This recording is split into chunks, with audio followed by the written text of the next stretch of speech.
Tonight, the United Negro College Fund is honoring a very special man on his 60th anniversary in show business. Ladies and gentlemen, our guest of honor, Mr. Sammy Davis Jr.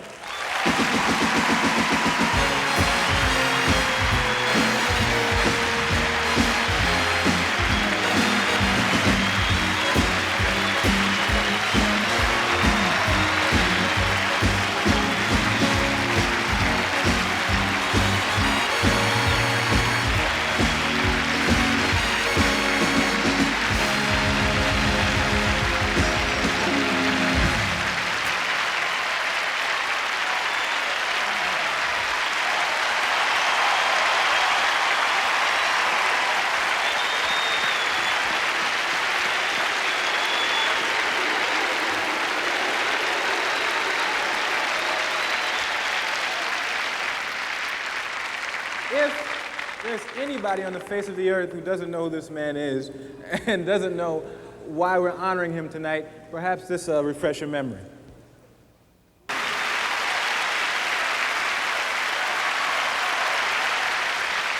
Ladies and gentlemen, Frank Sinatra.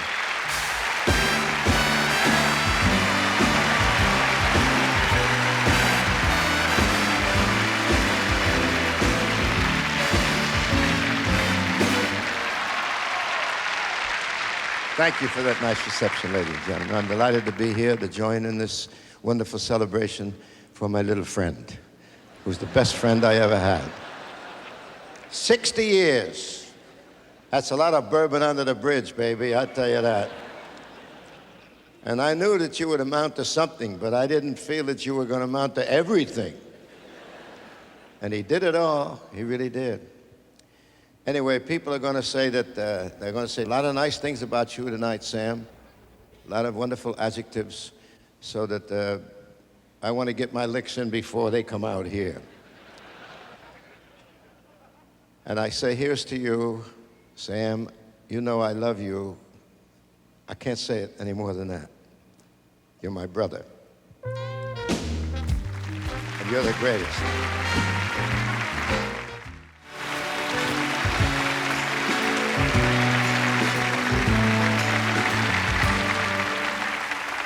Tonight is a celebration. We're talking about a person who has spent 60 years entertaining the public. Now let's put that into perspective. 60 years ago, Herbert Hoover was the president, and Babe Ruth was the Sultan of SWAT. And the country was in the middle of a Great Depression. Sammy was in a Great Depression of his own. He was 4 and he wasn't a star yet. In 1929, Sammy made his first film with the great Ethel Waters called Rufus Jones for President. Back then, the idea of a black man in the White House was somewhat remote. Booker T. Washington had slept in the White House in 1917 at the invitation of President Wilson. The next black man to sleep in the White House was Sammy Davis Jr.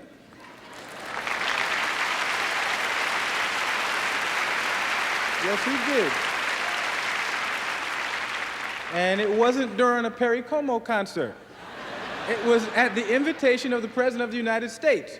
And Sammy slept good, too, did you, Sammy? Had a deep, all of that was sleeping. And you slept in Abraham Lincoln's bed, didn't you?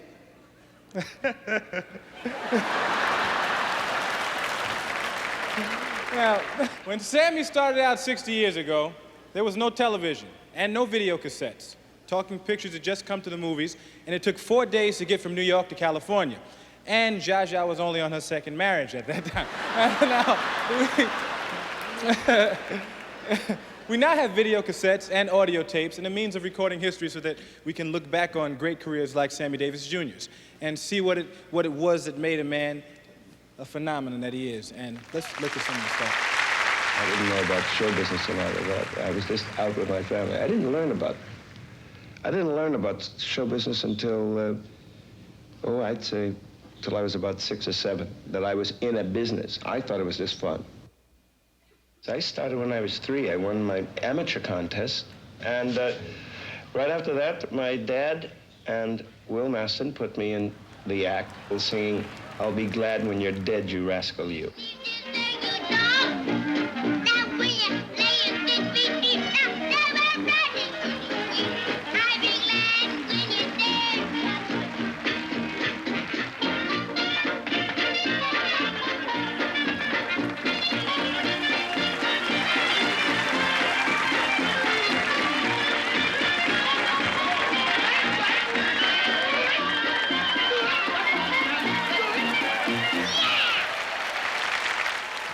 to grade school. I never went to any kind of school at all. We stayed at the black hotels, ate in the black restaurants, socialized with the other blacks within that community, because it was part of belonging and feeling comfortable, and also part of the legal structure. But then I went into the Army. I was 17 at the time. I was in the first integrated group of infantrymen, and they had never seen a black man do Jimmy Cagney or Jimmy Stewart or any of the popular guys. So I started doing it in the Army when I got with this integrated group. The white guys would laugh, and the black guys would look at me like this. When I got out of the Army, the first night, we were working at a place called Shep's Playhouse. At the opening night, I step up and I say, "Thank you very much. It's nice to be out of the Army. I got something that my dad and uncle don't know that I can do. We talked about it, but I never got a chance to do it for them. I'm going to do it for you nice folks tonight." I got up to the microphone and I said, "How about Jimmy Stewart?" You know, and I went, well, gee whiz, I'd really like to say that it really is a pleasure to be back among my own folk. And well, they went, rah! We got off the stage, people were standing. We got into the dressing room, my father said, "If you ever do that again, I'm gonna kill you." But he did do it again. And as he got bolder and better, his reputation as a world-class entertainer continued to increase. Surely the gods were smiling on him until one night, driving from Las Vegas to Los Angeles, the smiles vanished. In a flaming automobile accident, Sammy lost an eye. Judy, all young they did for your loving your kids. And furthermore, But with his flair for theatrical, he converted his misfortune into a stylish prop. He wore the patch for almost a year until a trusted friend convinced him to get rid of it forever. The friend was Frank Sinatra.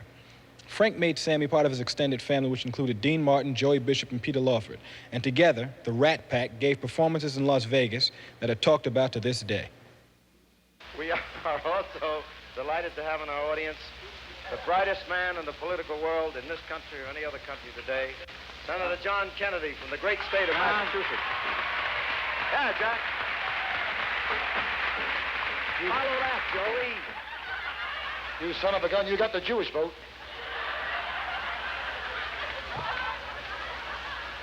I knew that, but I couldn't say it. What was his last name again? Their success only added to Sammy's solo career. If I get a hit record or I get a good movie, that's gravy. My main suit is concerts, nightclubs, going on around the world entertaining, being a variety artist. That's what I am.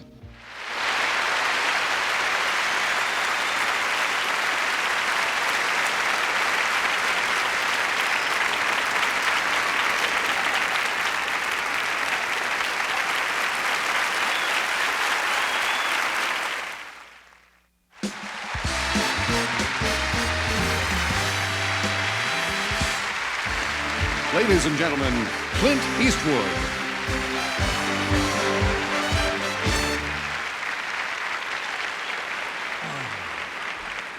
Thank you.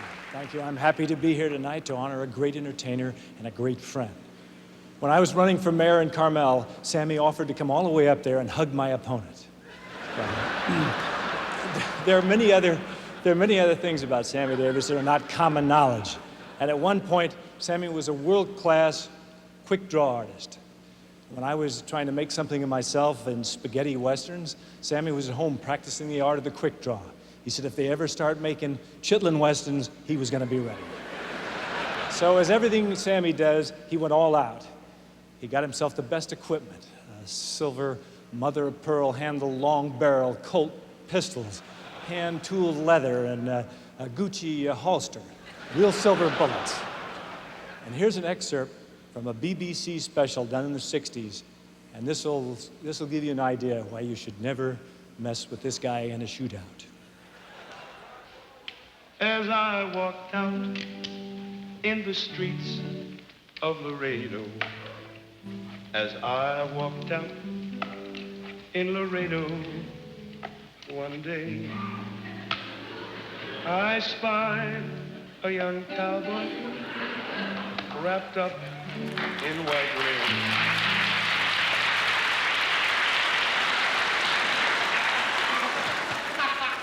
Shucks, I wouldn't put it on unless I was good at it.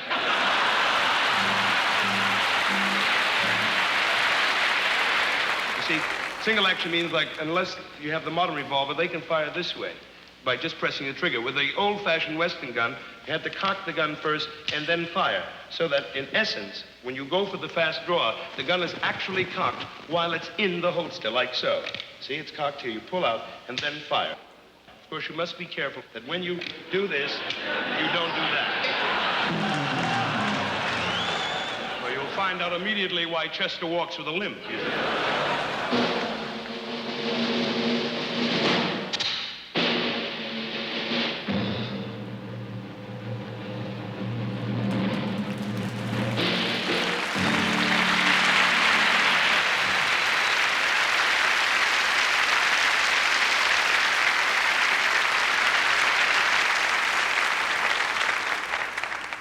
Sammy is one of those few stars who are recognized by just one name.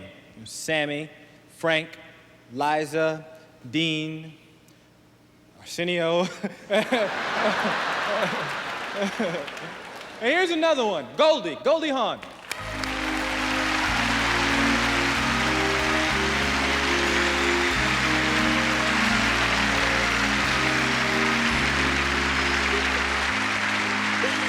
Thank you. When I was first starting out in show business, I was, oops. What's this? I was living in New York, and I was a dancer, and I auditioned for everything that came along. I even auditioned for Golden Boy, but I didn't get it. That's okay. I did meet a choreographer, however, and one day he gave me a call, and he told me that Sammy was throwing a big party at the Rainbow Room, and he was looking for go-go dancers. And that, well, to liven things up, if I would like to do that. So I said, well, yeah, I'd love to do that. So I called my girlfriend, and I got all dressed up in my little nothings and fringe things and put on my makeup, and I went to this great party. Now, I was up on this little platform, and very little, and the music went nonstop, and I don't think that I ever danced so hard before or since. And at the end of the evening, Mr. Davis himself came up to me and he thanked me personally with all these other people around for being so good and working so hard, and that no one had ever said that to me before then, and I just went home, I felt like $1,000,000. And years later, I was doing Laughing. And Sammy was a guest on the show, and at rehearsal he walked over, and I thought to myself, is he gonna remember me? And he said, I remember you. You're that girl who danced at my party at the Rainbow Room, and you were terrific. And, well, Sammy, I don't know how many hundreds of times you've made people feel special in your lifetime, but you can put me down for 2.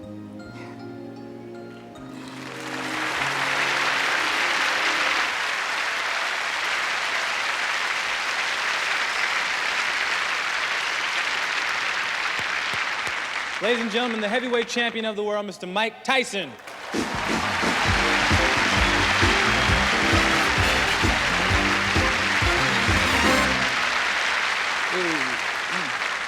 All I do. Okay. All right, stay tuned for more of the Sammy Davis Jr. tribute, honoring the one heavyweight I would never dare step into the ring with. Sammy, you're a true undefeated champ. Oh, wait.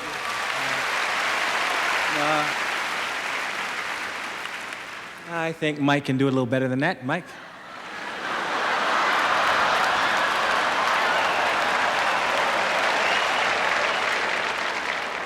Okay, I'm gonna attempt to read this. This may be disastrous. Okay. Stay tuned for more of the Sammy Davis Jr. tribute, honoring the one heavyweight I would never dare step into the ring with. Sammy, you are truly the undefeated champion.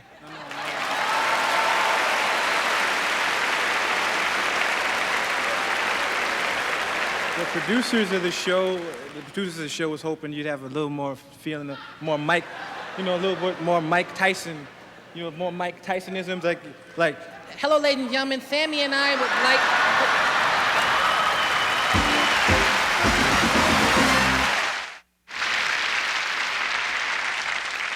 Now, when the Wheelmaster amazing trio with Sammy Davis Jr. used to play at the Apollo Theater in Harlem. A young man would sit in the balcony, man. He would sit with his brother and his father. Now,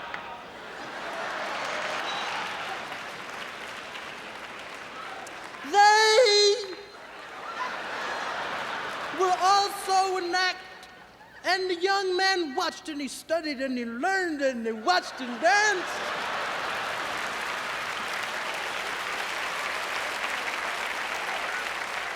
And the trio's name was Hines, and Dad. The young man's name was Gregory Hines. Ladies and gentlemen, Mr. Gregory Hines.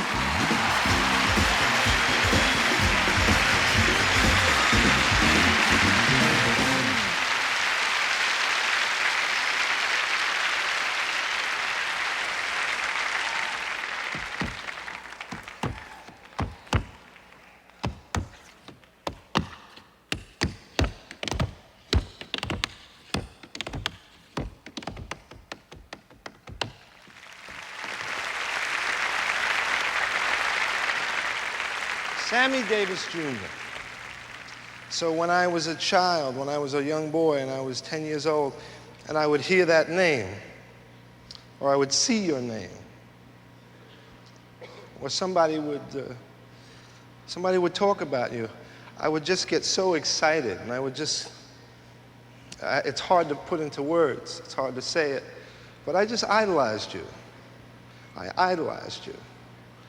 And as I grew up, as I grew and our lives passed, I grew in that too. And so now I feel so much love for you that I'm going to try to dance it out for you.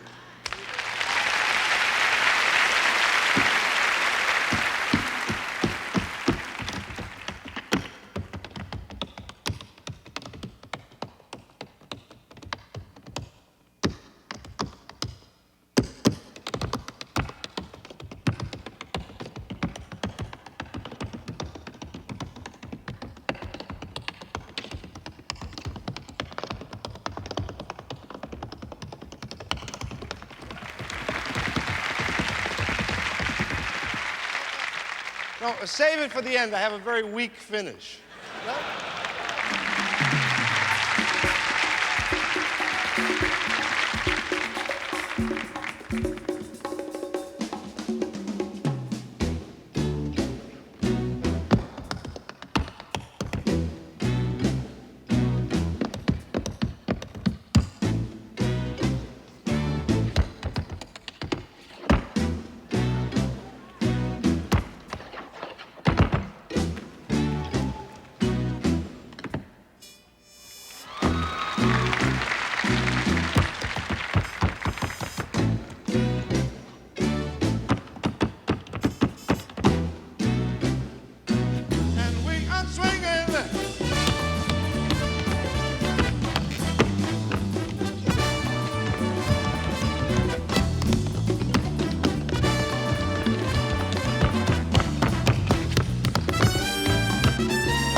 got more.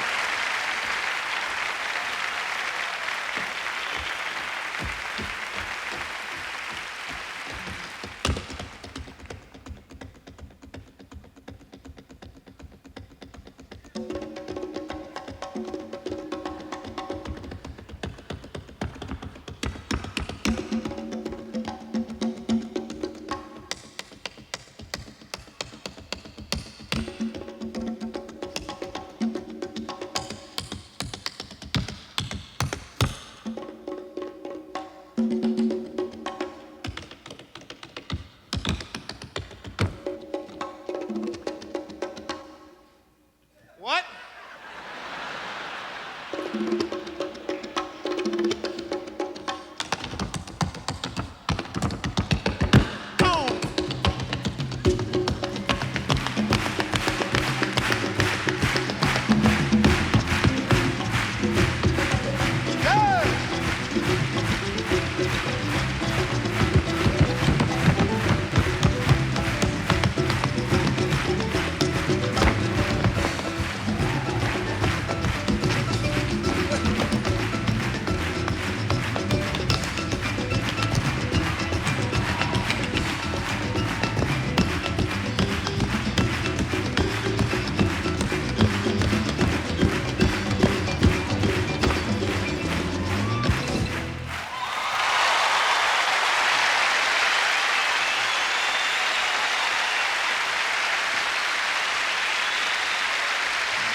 Got a shoehorn?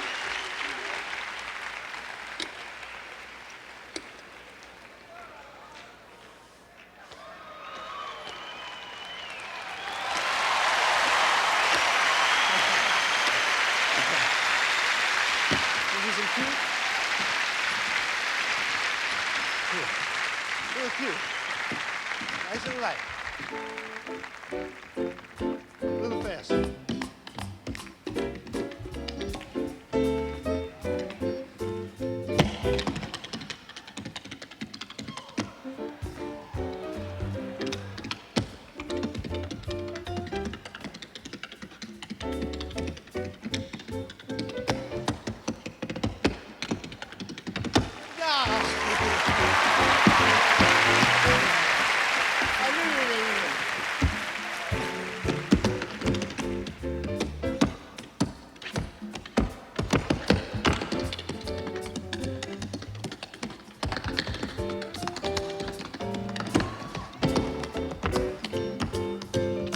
Now stop time. Stop time.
What's the plans for the future? I plan to spend my money.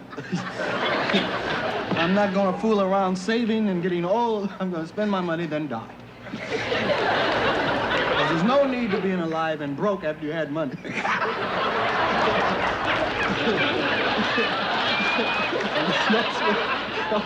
Put your tongue in.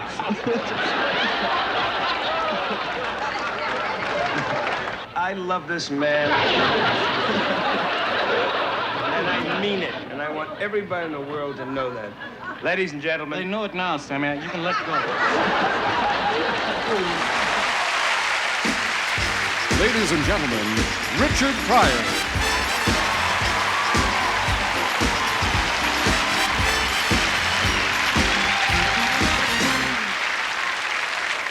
Thank you.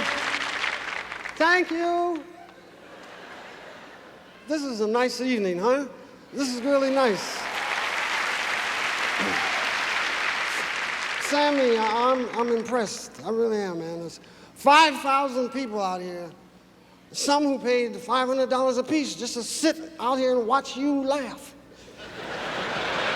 You know, that's great. And I'm just real happy to be here, to be a part of it. And I saw all these wonderful people. And Sammy, they're all here to tell you how much they love you and how wonderful they think you are. Yeah.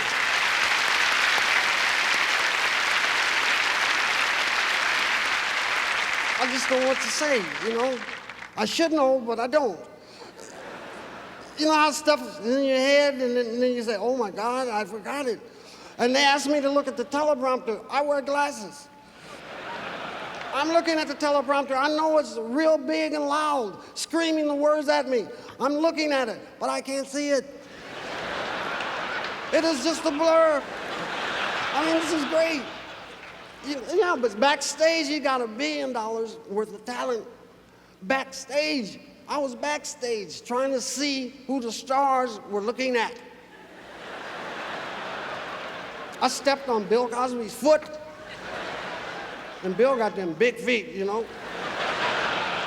Yeah, I bumped Michael Jackson. I did. And I stepped over Dean Martin. Excuse me, Dean.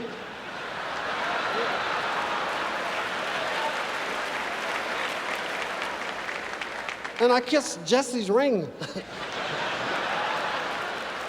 You know, it's kind of like it was a vote. Jesse.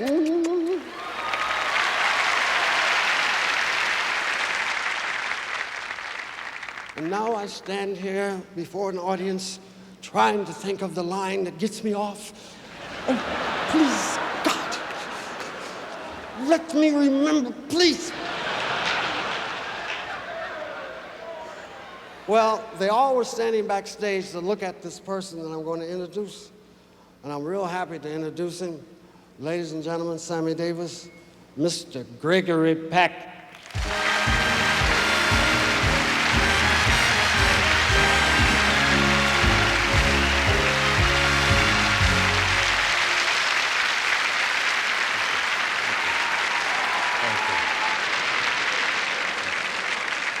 If Sammy Davis had never appeared in a single film, a play, or a TV production, he'd still be considered a fine actor.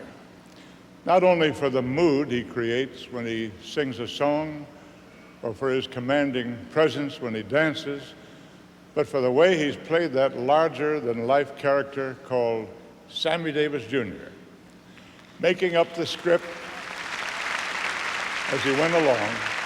He's endured more agony, more ecstasy, more twists of the plot, and more joy than Macbeth, Job, and Pee Wee Herman combined.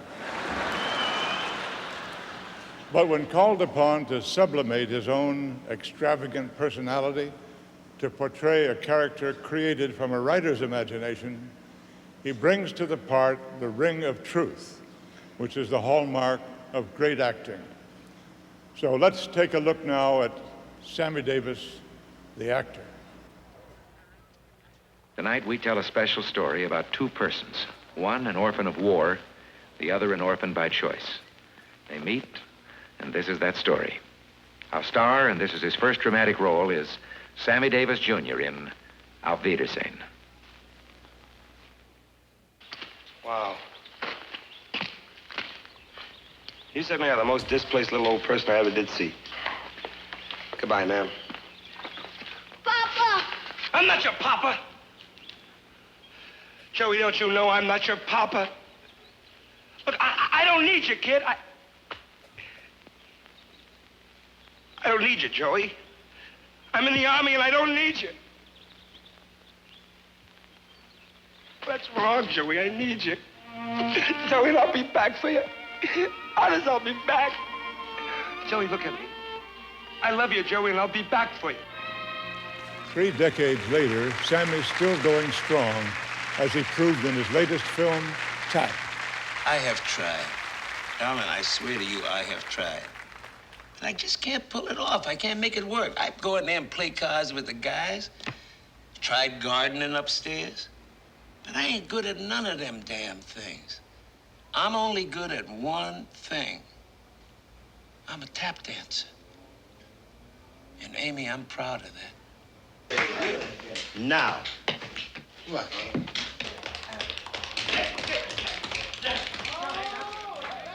During that 30-year span, Sammy, the song and dance man, performed all over the world and still found time to do 23 films.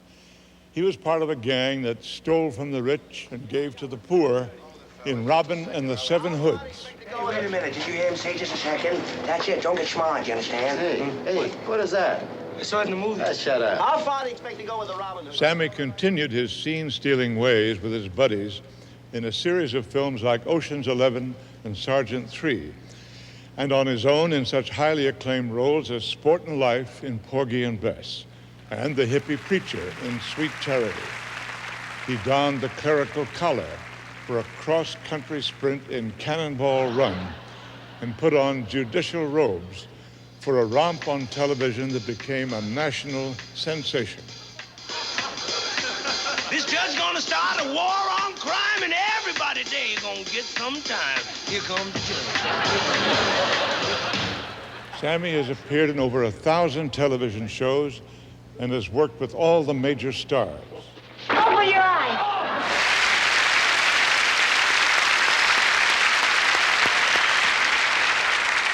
One of Sammy's best films was Porgy and Bess. It was almost as if he was born to play the part of Sport and Life.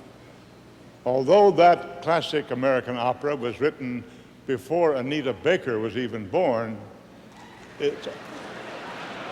it's almost as if she was born to sing this score. Ladies and gentlemen, Anita Baker.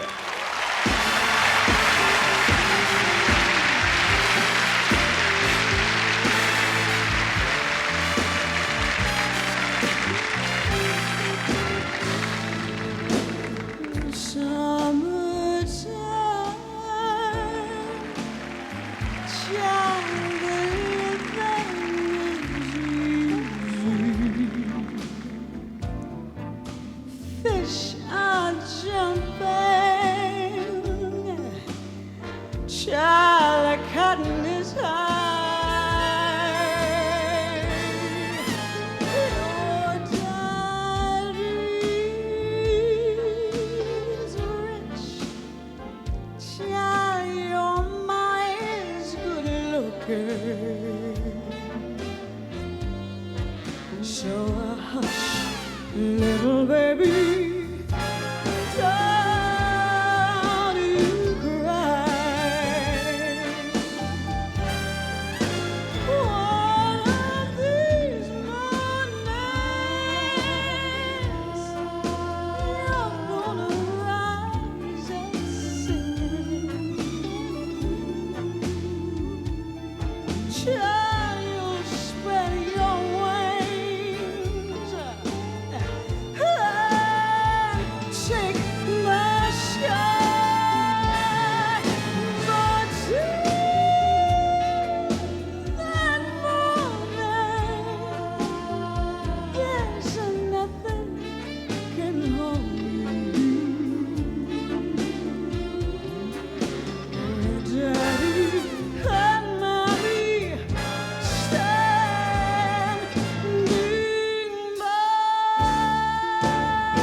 Coming up next, Bob Hope, Shirley MacLaine, and President George Bush.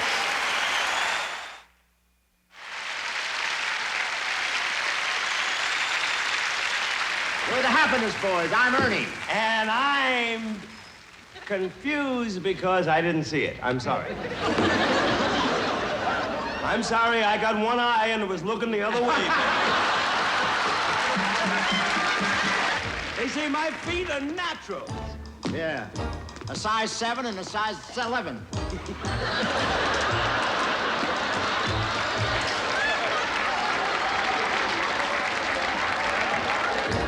They tell me my feet are natural.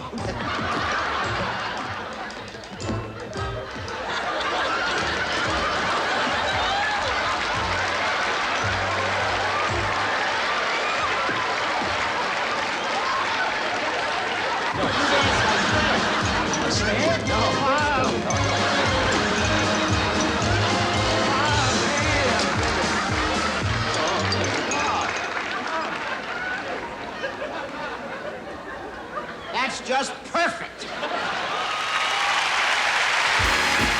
Ladies and gentlemen, Bob Hope.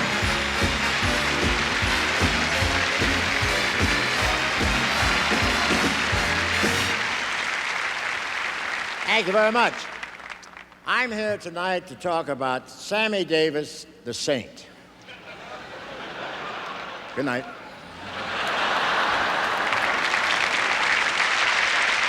Well, a saint he ain't. But let me tell you, Sammy Davis has been an angel to so many millions of people who have benefited from his benefits that he has given us over the years. There have been thousands of benefits. I mean, things like the benefit for the Zsa Zsa Gabor Driving School Foundation. Sammy has always lived by one motto: I never let my income interfere with my standard of living. Sammy has thrown away so much money in his lifetime that he could qualify for his savings and loan bailout. He has the heart of a giant, the soul of a romantic, and enough drama in his life to fill a week's worth of Geraldo, believe me. Sammy Davis is a singer, a dancer, an actor, an impressionist. He's done more in one life than Shirley MacLaine has done in 20. He's amazing. He had a hip operation. Sammy's doctor told him he was getting too much weight on the hip. So Sammy took off 5 rings and a bracelet. Even with his bad hip, Sammy still dances up a storm, believe me. Who says Jews don't have rhythm? Sammy's celebrating his 25th year in the Jewish faith. And he's still trying to find a place that sells kosher chitlins.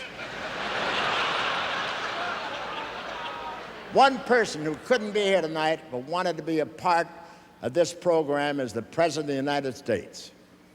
Rather than risk losing my green card, I said I'd be happy to introduce him. Ladies and gentlemen, from the White House, President George Bush. Good evening. It's a pleasure to join you on this special occasion. As many of you know, I've been involved with the United Negro College Fund for over 40 years.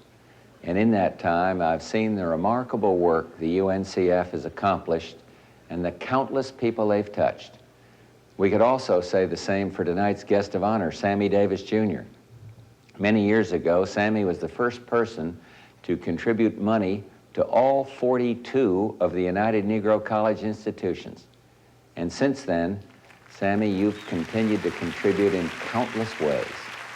And that's why it's only fitting that the proceeds from tonight's event are going to establish Sammy Davis Jr. scholarships. Through your efforts, a lot of young people are going to have educational opportunities that might not otherwise have been available to them. Nothing says it better than the UNCF slogan: a mind is a terrible thing to waste. Congratulations to the United Negro College Fund on this wonderful and inspirational event.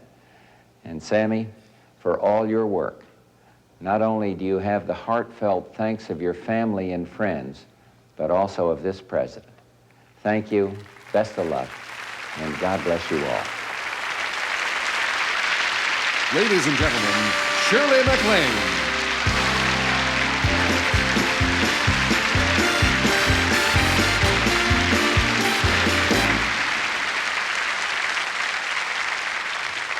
Thank you. Samala,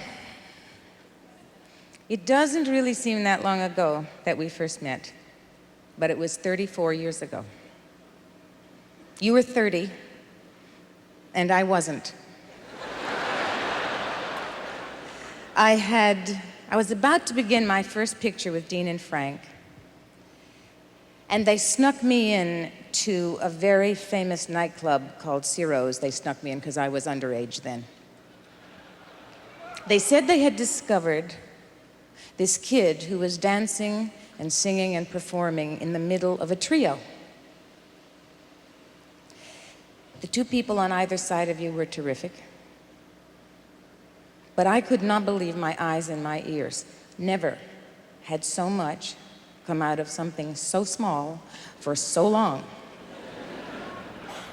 I thank you, Sam, for all you've taught me about live performing, about expressing yourself in so many ways, dancing, singing, acting, writing, about overcoming adversity, and about using your talent at every moment when someone else needs you. You are not the middle of the trio anymore. You are a great, glorious, soaring, sweeping symphony orchestra.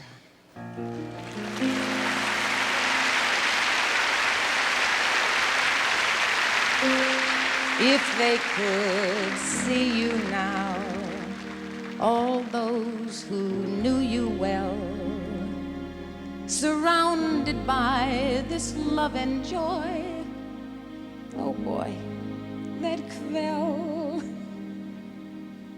They'd stand and cheer right here, as all of us do, and wish you health and wealth and happiness too.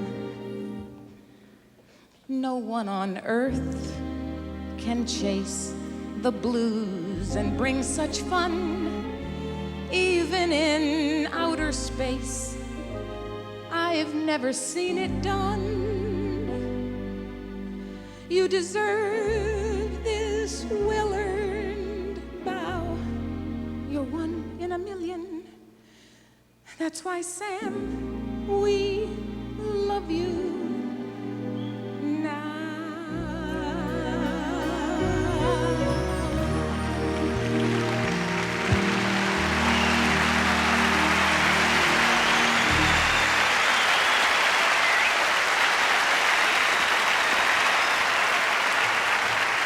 Stay tuned for Magic Johnson and Stevie Wonder.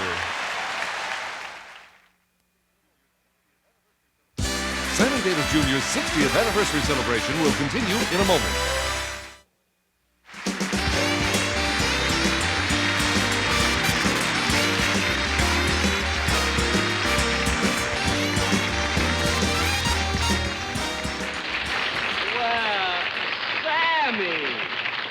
Sammy Davis. Nice to see you, Jack. I'm rehearsing down the hall, and I am such a fan of yours. I know it's your opening show, and I don't want to disturb you, but being a fan, I couldn't resist coming in and wishing you good luck on the new year. You know, I'm starting a new year. I want this to be the greatest year that I've ever had in television. Mm-hmm. So naturally, I want shows. I want a pattern after the best shows that I've done in the past. And as you say, you've been a fan of mine. I am. What was the best show that I did this last year? Well, I didn't see any of your shows last year.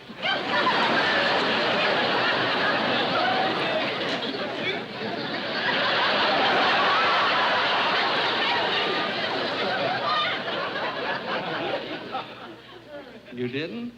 No, I didn't see any.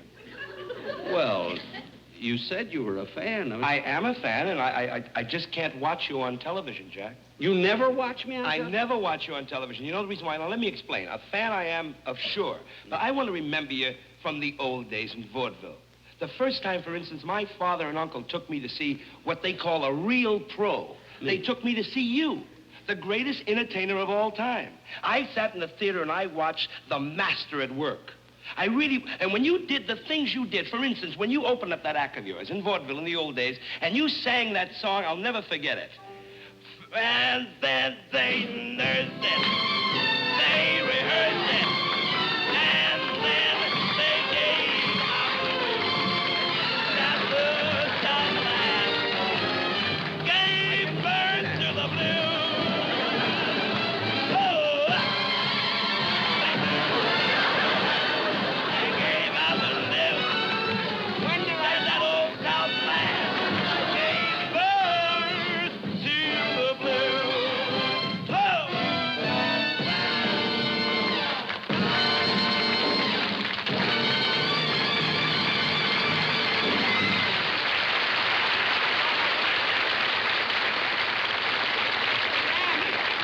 And then, you did. I remember so well. I know it. I can still see it. And then you went right to the drums. It was fantastic. I went to the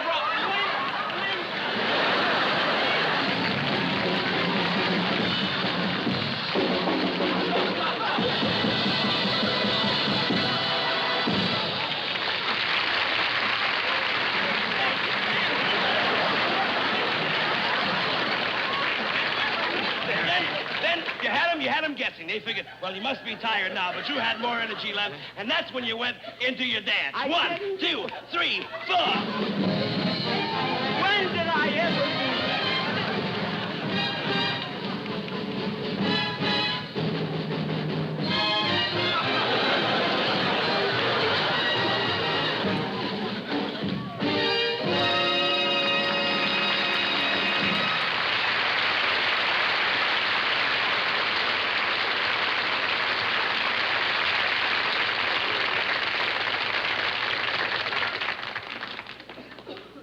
It was really something to see.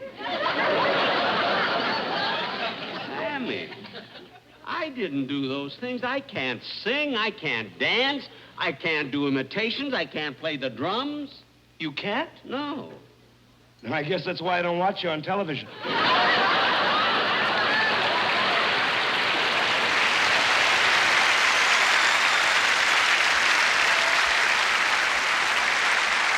At 6'9" tall, our next, did some spit just shoot out my mouth?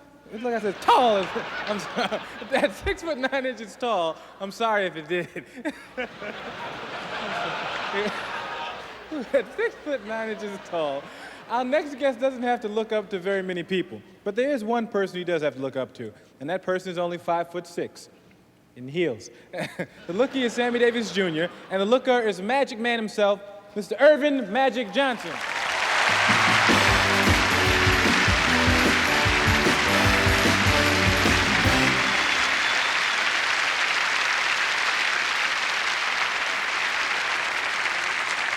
I grew up in Lansing, Michigan, and I had the advantage of being able to go to grade school, high school, and college. Sammy Davis grew up in Harlem and didn't have that opportunity. Sammy never went to school. He couldn't read or write. As a matter of fact, when Sammy was 16 years old, working on the road in clubs and little theaters with his father and uncle, he still was basically illiterate. He did know, however, he was going to be a star. So he would practice signing his autograph in between shows backstage. So he would practice writing different names, to Bill, to Jack, to Mary. And sure enough, one day after the show, a busboy approached Sammy and said, "Mr. Davis, could I have your autograph?" Thrilled and excited and ready, he whipped out his pen and he said, "Sure, you can have my autograph, my good man." And he said, "Who should I put it to?" And the busboy looked up at Sammy, and he must have been real short if he looked up at Sammy.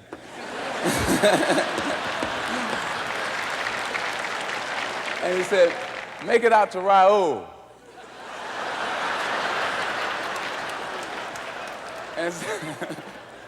And Sammy said, "I'll get you later, pal." Sammy now knows how to spell Raoul and a lot of other things. So Sammy, I like your autograph.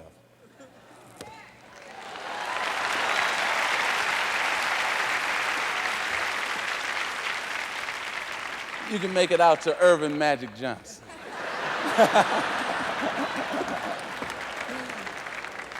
Wait a minute, that's E-A-R. Or you can just make it out to Raul if you want.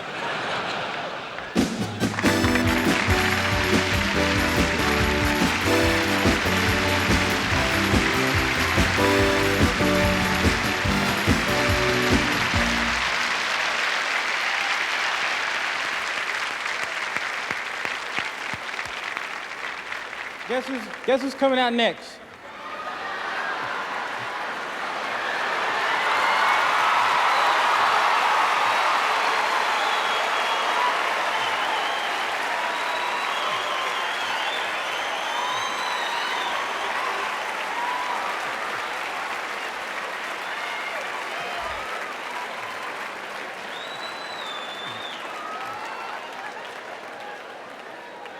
It is a great honor tonight to be here in the presence of such a great man, and I feel particularly honored to be standing in front of all of you. And the biggest honor of all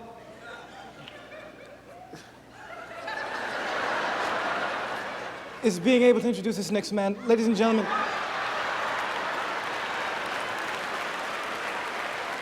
Stevie Wonder.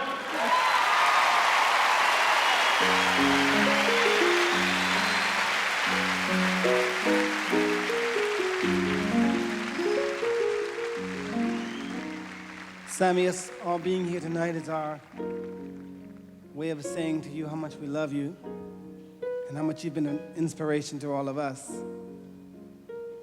And yes, I can say, and I hope I can speak in behalf of all of the other artists and performers, actors and actresses here tonight,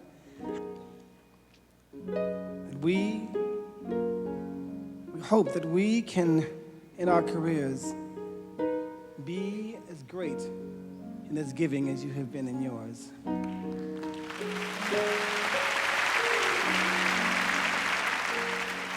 There was a time in my life when a song that you did a few years ago, I listened to this song, and I used to do it on the show a lot, and in fact, when I was going through the musical transition in my life, and those were saying, well, by the time he gets 21, it won't be happening anymore. And others had said, well, you shouldn't move forward and do the kind of music you wanted to do. Well, I felt that I had to do the things that I really felt in my heart. And because of this song, it inspired me to do exactly that. And you sang, whether I'm right, whether I'm wrong, whether I find a place in this world I'll never belong, I've got to be me, I've got to be me,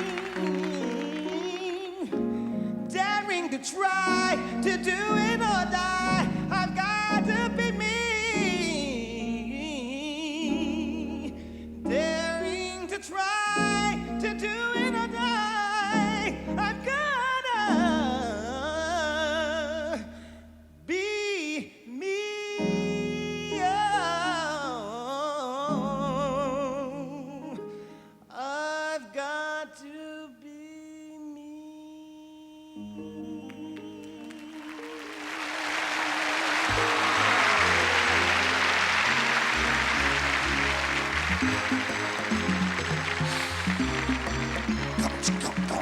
Get up!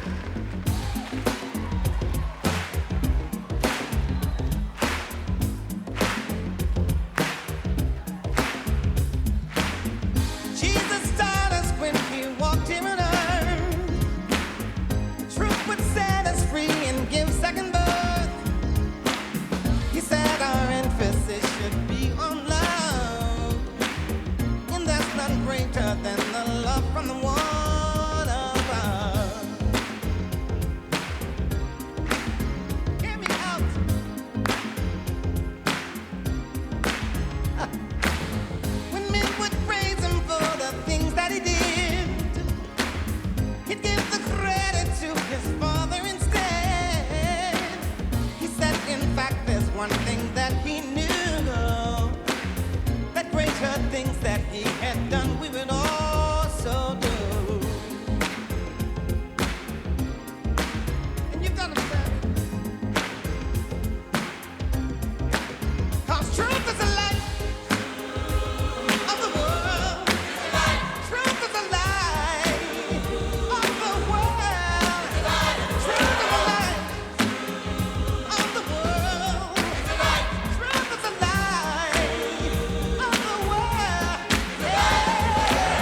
Coming up, Tony Danza, Reverend Jesse Jackson, Quincy Jones, and Michael Jackson.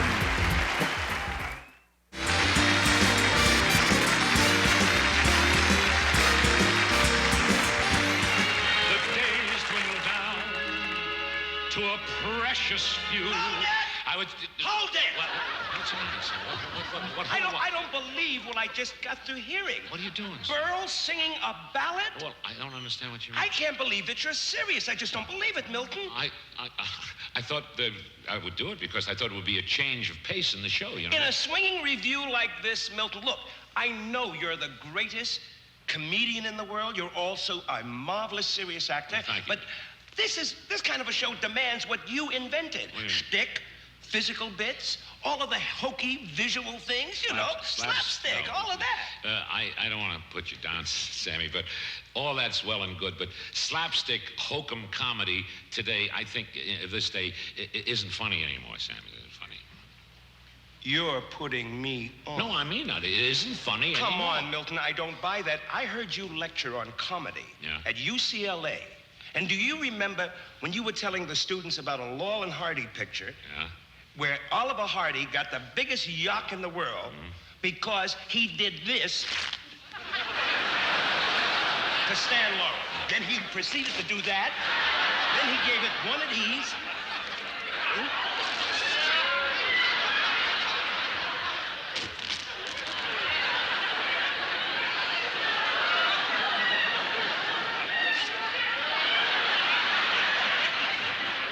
Now, you mean to say that's not funny?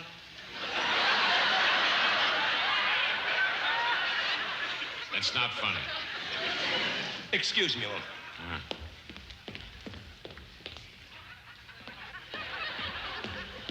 You remember when you were talking about the Keystone Cops and you did the stand-in bit prior to that? The makeup man came over to you, I remember it very well, and went, "Makeup!"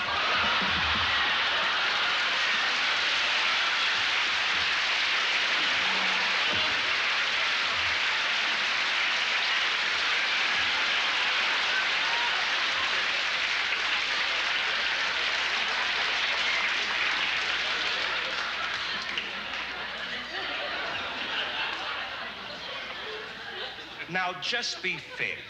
You mean to tell me that's not funny?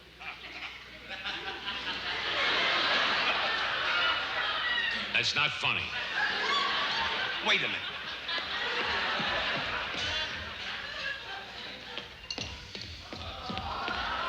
You remember when you were talking of the Keystone Cops? If you were a Keystone Cop, right, and I was a guy with a seltzer water, you mean to tell me if I spritzed you like this...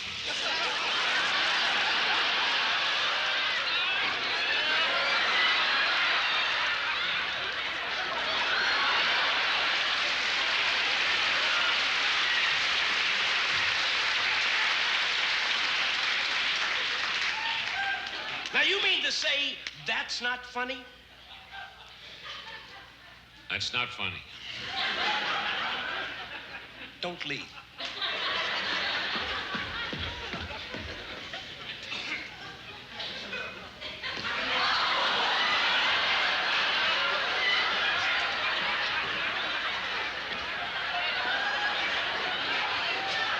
Now, Milton, you mean to say if I took this pie... And went like this?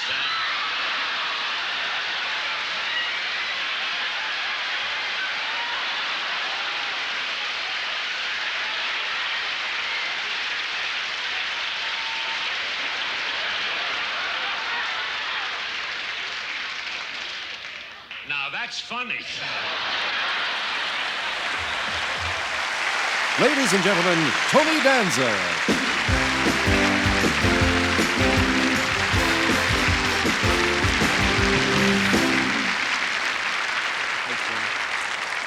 By the time Sammy was 9 years old, he'd already been dancing professionally for 5.5 years. And one day, Sammy said to his father, "Hey, Dad, I can outdance you." And his father said, "Oh, yeah? Oh, what makes you think so, Sammy?" And Sammy said, "Well, because, Dad, you taught me everything I know." And Sammy Davis Sr. looked at his young son and he said, "Yeah, but Sam, I didn't teach you everything I know." "Well, Sam, I don't know much, And I got to tell you, after watching you and Gregory dance, I'm not sure I want to do this anymore. But anyway, we worked up a little routine, me and your friend Pat Rico, and I'd like to do it for you right now. And what the hell, I'm a white guy, so. Gentlemen.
Oh,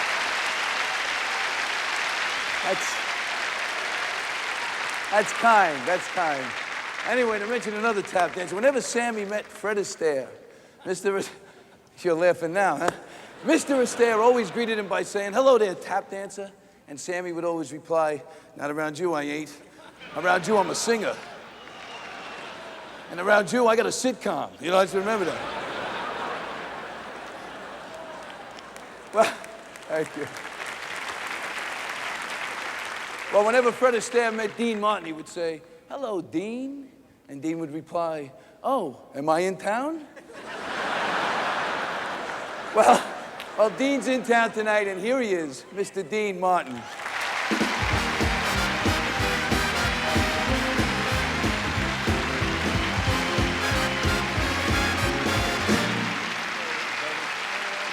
Right here.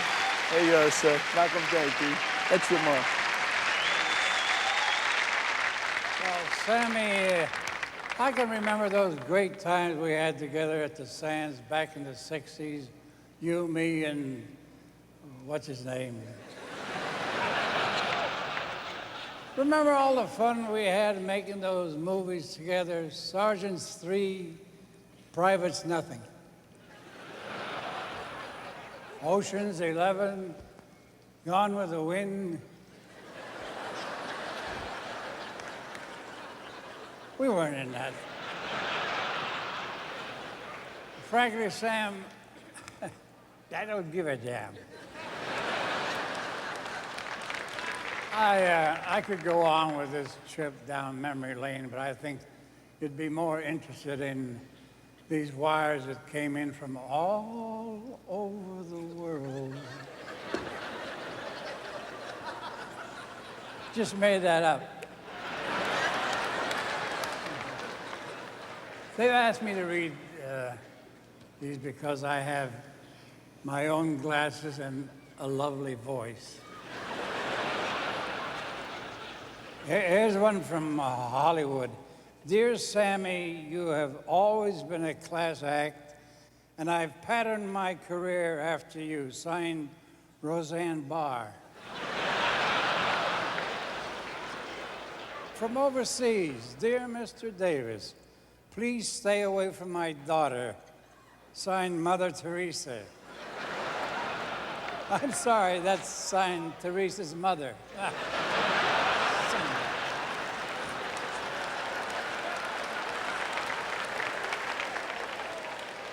And here's one from the royal family. Dear Sam, the kids join us in congratulating you on this great event. Signed, Debbie and Charlie Royal.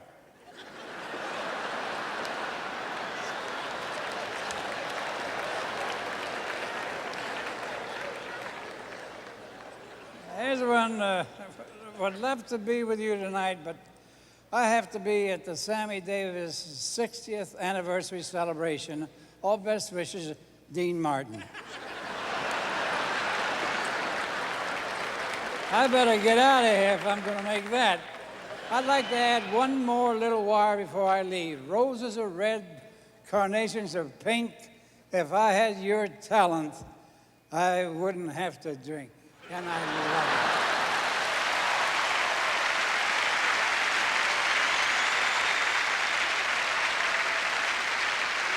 Ladies and gentlemen, Reverend Jesse Jackson.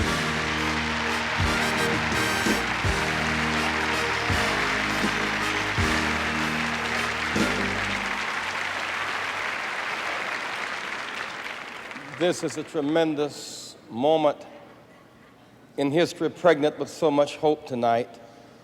Walls have been tumbling down in Poland, Hungary, Berlin, Namibia, New York, Virginia. People are crossing.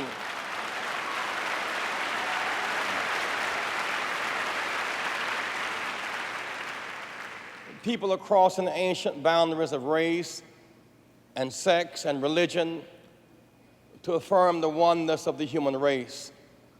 None of these walls fell down because of corrosion or inevitability, but because of the persistence of people who chipped away, who risked their lives and careers, even when their fellow men did not understand. Sammy Davis Jr. has been chipping away at that wall, breaking down barriers, seeking to find that spot on the compass in the affairs of human history where lions and lambs lie together. And neither would be afraid, and they could study war no more and beat their swords in the plowshares and their spears in the pruning hooks. To do so, Sammy, to play such a role requires perseverance of extraordinary character. To you, Sammy, suffering breeds character, and character breeds faith. And in the end, faith and hope will prevail. Dr. King and the host of heaven smiles upon you tonight. You've never let us down, and we love you so much. Keep hope alive. Love you.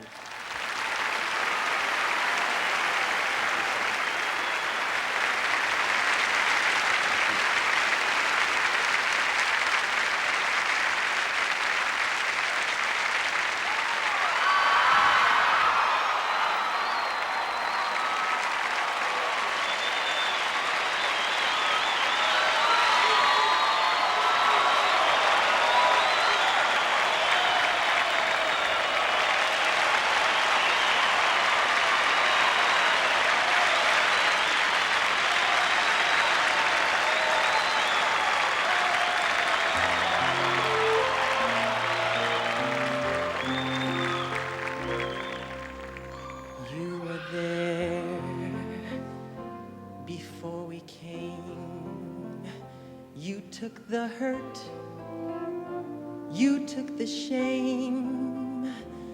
They built the walls to block your way. You beat them down, you won the day. It wasn't right, wasn't fair. You taught them all, you made them care. Yes, you were there, and thanks to you, there's now a door we all walk through, and we are here for all to see, to be the best that we can be. Yes, I am here.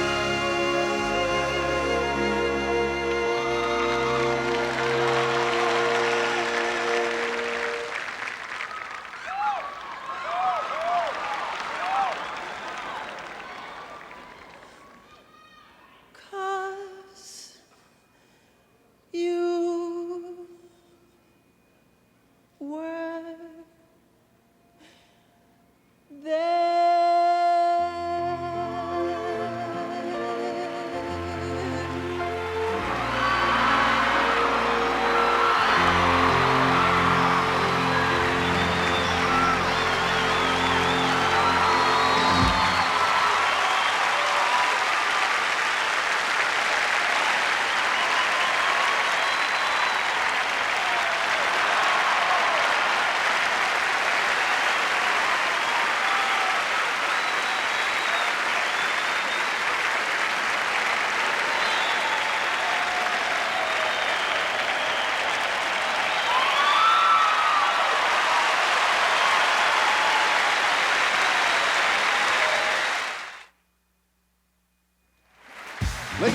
gentlemen, Quincy Jones.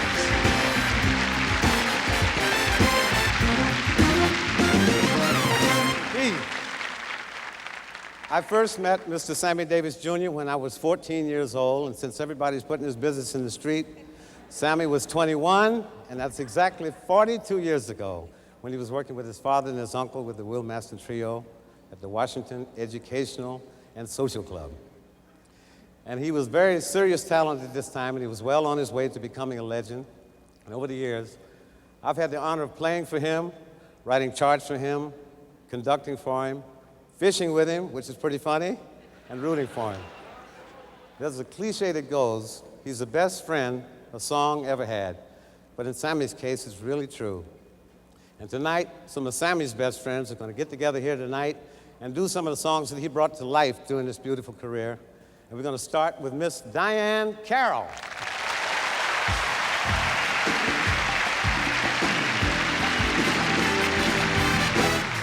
Once in a lifetime, a man knows a moment, one wonderful moment, when fate takes his hand.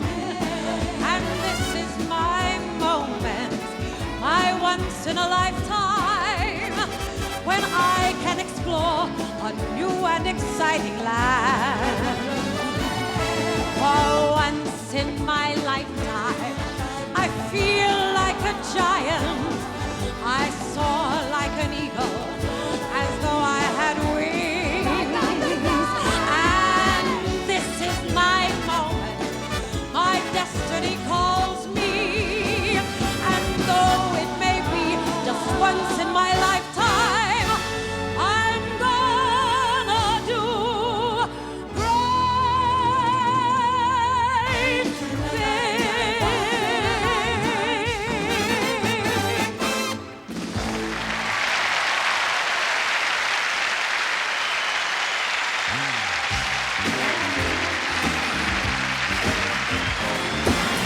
Miss Mel Carter!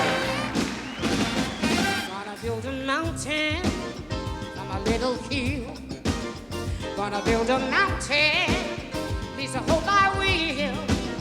Gonna build a mountain, gonna build it high, yeah. I don't know how I'm gonna do it, only know I'm gonna try.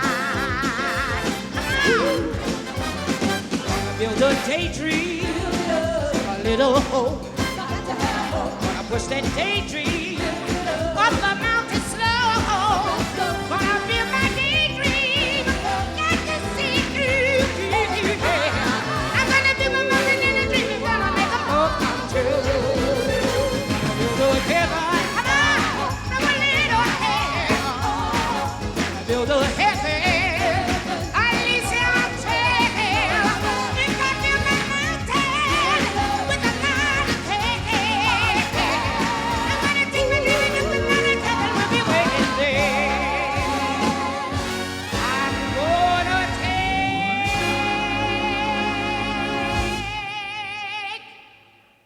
my daydream up the mountain and heaven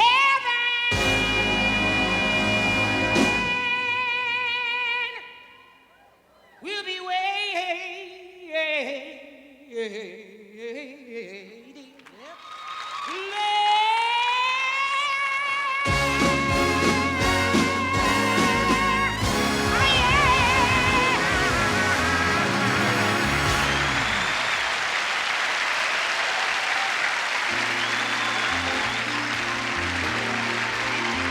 Miss Dionne Warwick! I love you. Who can I turn to when nobody needs me? My heart wants to know, so I must go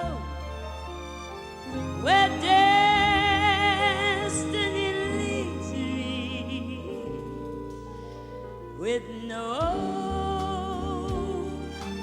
star to guide me, and no one beside me. I'll go on my way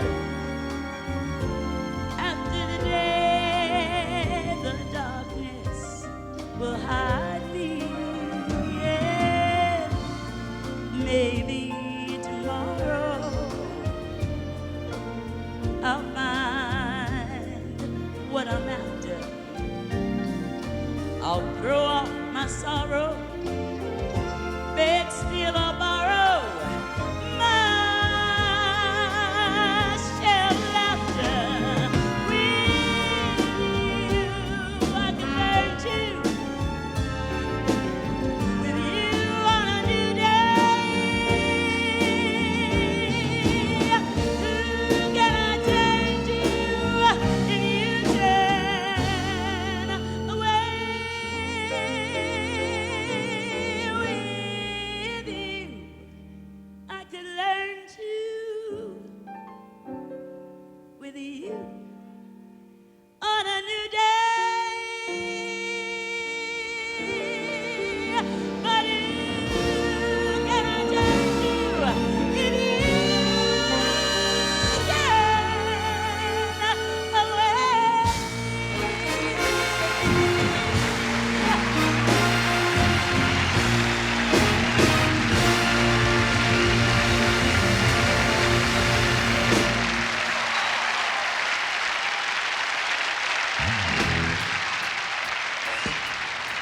Yes, Debbie Allen.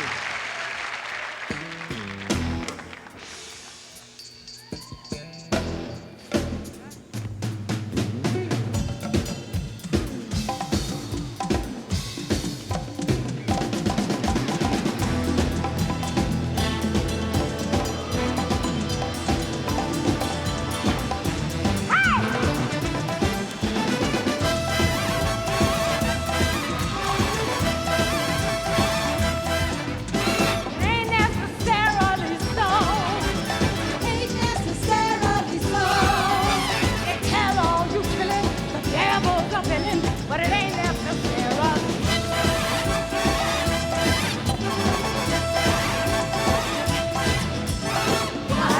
Why do, dim ba ba doo, why do, say why? Why do, dim ba ba doo, why do, scatty why? Ain't necessarily so. I pretend disturbance to show. It ain't necessarily.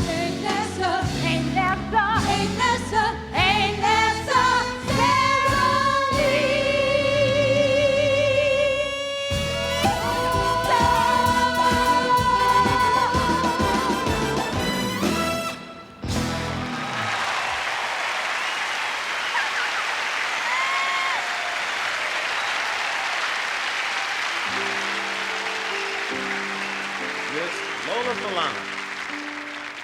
What kind of fool am I? What have I fallen in love?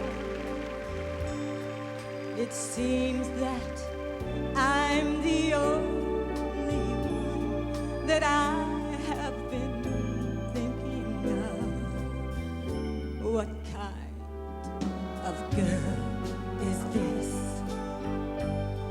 that could not see what could be seen by almost everyone but me? What kind of clown am I? What do I know of life? Why can't I cast away this mask of play and live my life? Why can't I fall in love till I don't give a damn? And maybe then I'll know what kind of fool I am.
by providing transportation, is pleased to have played a part in this evening's tribute.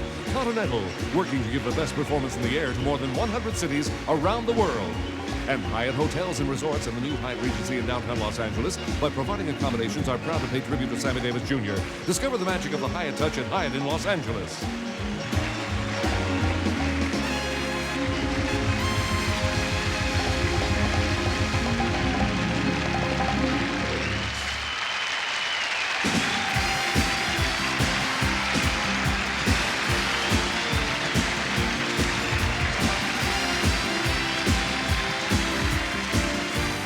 For Sammy Davis Jr.'s 60th anniversary celebration, this is Charlie O'Donnell.